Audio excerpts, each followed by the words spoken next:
Sally Field truly hated him more than anyone. Sally Field was born Sally Margaret Field on November 6, 1946, in Pasadena, California. Field's road to stardom indeed had humble beginnings. Her mother, Margaret Field, was also an actress, and her stepfather, Jock Mahoney, was a stuntman who also acted. These early family ties to Hollywood introduced her into the world of entertainment, but her journey was anything but easy. Sally's childhood was filled with emotional challenges and the complexities of blended family life. She described herself as a shy, insecure child. However, it wasn't too long before her natural talent and charisma would surface.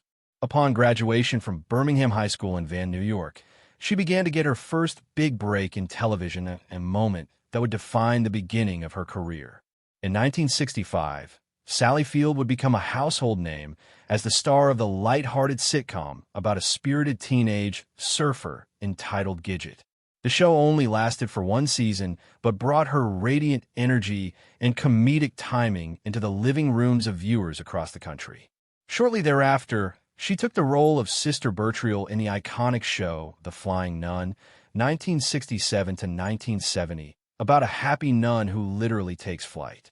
While the show was very popular, in later years, Field would confess that she found herself typecast as a cute, perky girl and wanted to take on more serious, significant roles. So this era in her life really began her struggle to redefine herself as an actress who could do more than sitcom charm. Determined to evolve beyond her television image, Field began studying acting with the legendary Lee Strasberg at the Actors Studio. The experience transformed her craft and gave her the confidence to pursue deeper, more emotionally challenging roles. Her persistence paid off when she delivered a stunning performance in the 1976 made-for-TV movie Sybil, portraying a young woman with dissociative identity disorder. The role required extraordinary emotional range, and Field's performance was universally acclaimed, earning her an Emmy Award and permanently altering the trajectory of her career. For the first time, Hollywood began to see Sally Field not as a lightweight TV actress, but as a serious dramatic talent. Success in Sybil opened the door to film roles that would showcase her full range. In 1979, she starred in Norma Rae, a powerful drama about a Southern mill worker who becomes a union activist. The role resonated deeply with audiences and critics alike as Field brought authenticity, grit, and passion to the character. Her portrayal earned her the Academy Award for Best Actress, and her heartfelt acceptance speech, "You like me, you really like me," became one of the most quoted moments in Oscar history, symbolizing both her relief and her joy at finally being recognized for her talent. Throughout the 1980s, Field continued to shine in an array of various roles. She starred with Burt Reynolds, with whom she was also in a romantic relationship in Smokey and the Bandit, 1977, and The End, 1978. Though their relationship eventually ended, it played a significant role in her personal and professional life, as both actors became one of Hollywood's most talked-about couples. Field also gave memorable performances in Places in the Heart, 1984, for which she won her second Academy Award, and Steel Magnolia, 1989, a film that showcased her ability to blend strength and vulnerability as a mother coping with love and loss. In the decades that followed, Sally Field continued to prove her enduring power as an actress. She appeared in the Forrest Gump 1994 as Tom Hanks' loving mother, a role that became iconic in its own right. Later, she transitioned seamlessly into television once again, earning acclaim for her work in ER and Brothers and Sisters, where she played the matriarch of a complex Modern Family performance that earned her another Emmy. Even into her 70s, Field continued to take on roles that challenge her, including her Broadway performance in The Glass Menagerie and her portrayal of Mary Todd Lincoln in Steven Spielberg's Lincoln 2012, for which she received yet another Oscar nomination. Beyond her on-screen accomplishments, Sally Field has also been an outspoken advocate for women's rights, LGBTQ+ equality, and mental health awareness. Her openness about her struggles with self-esteem and her candid memoir, In Pieces, 2018, gave fans an intimate glimpse in her personal life, her triumphs, heartbreaks, and resilience. The memoir revealed strength behind her vulnerability that resonated with readers who admired her courage and authenticity. Sally Field's personal life is as filled with love, partnership, and personal growth as her illustrious career. She first married Stephen Craig in 1968, at a time when she was still emerging from her early television fame in Gig and The Flying Nun, but the marriage coincided with a very transformative period in her life, both personally and professionally, as she tried to define herself other than by the light-hearted roles that had brought her initial fame. Field and Craig divorced in 1975, although they had separated in 1973, by which time Field was already working on landing more mature and challenging acting roles that would soon redefine her career. Together, the couple had 2 sons, Peter Craig born in 1969 and Eli Craig born in 1972. Both of her sons went on to achieve creative success in Hollywood, following in their mother's artistic footsteps. Peter became a respected novelist and screenwriter, contributing to major films such as The Town 2010 and Top Gun Maverick 2022, while Eli became known as both an actor and a director, earning acclaim for his dark comedy Tucker and Dale vs. Evil 2010. Field often talks of her pride in her sons, emphasizing how close the family is and how motherhood grounded her through her turbulent years in the entertainment industry. After the end of her marriage to Craig, Field entered into one of the most talked-about relationships of her life with Hollywood superstar Burt Reynolds. Their romance began in 1976 and lasted until 1980, a period marked by both passion and public fascination. They met while filming the action comedy Smokey Key and the Bandit, 1977, which became a box office phenomenon and turned them into one of the most beloved on-screen and off-screen couples of the late 1970s. Their undeniable chemistry led to 3 more collaborations, Smokey Key and The Bandit 2, 1980, The End, 1978, and Hooper, 1978. Off-screen, however, their relationship was as intense and complicated as it was affectionate. Field later described Reynolds as someone she deeply cared for, but also someone who struggled with vulnerability and control, which ultimately strained their bond.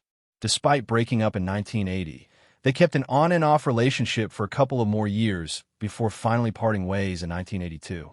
In later interviews, both Field and Reynolds looked back upon their time with residual fondness, but simultaneously with unresolved emotion. Reynolds famously referred to Field as the love of my life in his 2015 memoir, while Field, though fond, did admit in her own memoir, in Pieces 2018, that their relationship had been emotionally complex and at times difficult. In 1984, Sally Field found love once more and married film producer Alan Griezmann. Her relationship came at a time when Field had already gained recognition as one of Hollywood's most respected actresses, having won 2 Academy Awards for Norma Rae, 1979, and Places in the Heart, 1984. With Grime Man, Field welcomed her 3rd son, Sam, in 1987, adding another bright light to her family. Field has often spoken about Sam, who would later become a writer and public advocate, and the close-knit, supportive quality of her family life with great warmth and admiration. Despite her professional success, Field always put being a mother first, managing a delicate balance between her career and raising her children, one that she has described as challenging and deeply rewarding. However, as with many relationships in Hollywood, her marriage to Grumman eventually came to an end, and they divorced in 1994 after a decade together. Many stories have often emerged from Hollywood film sets about actors clashing behind the scenes, but few rival the tension that reportedly existed between Sally Field and Tommy Lee Jones. Though both are respected, Oscar-winning actors known for their immense talent and professionalism, their working relationship during the making of Back Roads in 1981 was infamously turbulent. Sally Field had always been vocal about her experiences in Hollywood, and she didn't hold back when it came to her feelings regarding Jones. "I have worked with difficult men before," she once said, "but Tommy was something else altogether. Just impossible, and I really hated him more than anybody I ever worked with." Her words, spoken with honesty and the wear and tear of exhaustion, revealed deep frustration and emotional toll. At the time Back Roads was filmed, both Field and Jones were at significant points in their careers. Sally Field had already proven her dramatic range with acclaimed performances in Norma Rae, 1979, and Smokey and the Bandit, 1977, while Tommy Lee Jones was building a reputation for intensity, grit, and an almost intimidating seriousness toward his craft. The on-screen chemistry between the pair may have appeared raw and believable, but was actually partly fueled by genuine hostility off-camera. Field later admitted that much of the tension in their scenes didn't require acting, it was real. "Every look, every line between us was loaded," she said. "I wasn't pretending to be angry at him. I was." Their conflict arose from fundamentally different approaches to acting. Field was emotionally open and collaborative, while Jones was famously brooding, methodical, and dismissive of others' opinions. He had a reputation for being domineering and argumentative on set. For Field, who valued mutual respect and empathy, his attitude was intolerable. "He could be condescending," she explained. "He treated me like I didn't know what I was doing, and I had already won an Academy Award. It was insulting." The set was described by many crew members afterward as tense and exhausting, with long silences and palpable animosity between the two leads. Despite their personal dislike for each other, the film had them sharing many intimate and emotionally charged scenes. The irony was that their fiery interaction made their on-screen relationship electric. Critics noted the realism and edge in their performances, which was actually most of the time a reflection of genuine conflict. Field later confessed to channeling her real frustration into the character at times. "I used every ounce of irritation I felt toward Tommy to fuel my performance," she said. "It was cathartic in a strange way." Yet, once filming was complete, she made it known that she would never work with him again. "I couldn't stand being in the same room with him," she admitted bluntly. As for Tommy Lee Jones, he never publicly responded in detail to Field's criticisms, but said volumes by not responding at all. Gruff and dismissive of Hollywood gossip, he avoided talk of a feud, labeling it all bunk. Still, sources close to him confirmed his temperament often rubbed co-stars the wrong way, particularly the strong-willed ones who refused to be intimidated, such as Field. One Back Roads crew member remembered, "Sally gave as good as she got. She didn't back down, and that only made things worse between them. It was like watching two storms collide." Later in her life, Field recalled the experience with humor and residual annoyance. "I suppose he's a brilliant actor," she said, "but that doesn't mean you have to like the person. I didn't. In fact, I hated him." Such candor reached her fans, who appreciated her integrity and penchant for not beautifying the brutal realities of Hollywood. She admitted that one cannot experience a pleasant working relationship in every instance, no matter how professional it may be. "People think actors become friends after filming," she said. "That is not always true. Sometimes you just survive it." Even decades later, Back Roads remains a footnote in both actors' illustrious careers, remembered less for its story than for the explosive pairing of its stars. While both Field and Jones continued on to further success, with Field in Places in the Heart, 1984, and Steel Magnolias, 1989, and Jones and the Fugitive, 1993, and No Country for Old Men, 2007. Their collaboration stands as a stark reminder that creative genius may coexist with deep personal animosity. Ultimately, Sally Field never warmed up toward Tommy Lee Jones. Sharp, honest, and deeply felt, her words still resound today as perhaps the most striking admission of dislike between co-stars that Hollywood has ever known. "He may be talented," she concluded, "but talent doesn't excuse cruelty. I'd rather work with anybody else." That is raw, unfiltered, and real from a woman who made her career out of passion, sometimes brutally honest words, and the courage to say them, no matter how much they would make those hearing them uncomfortable.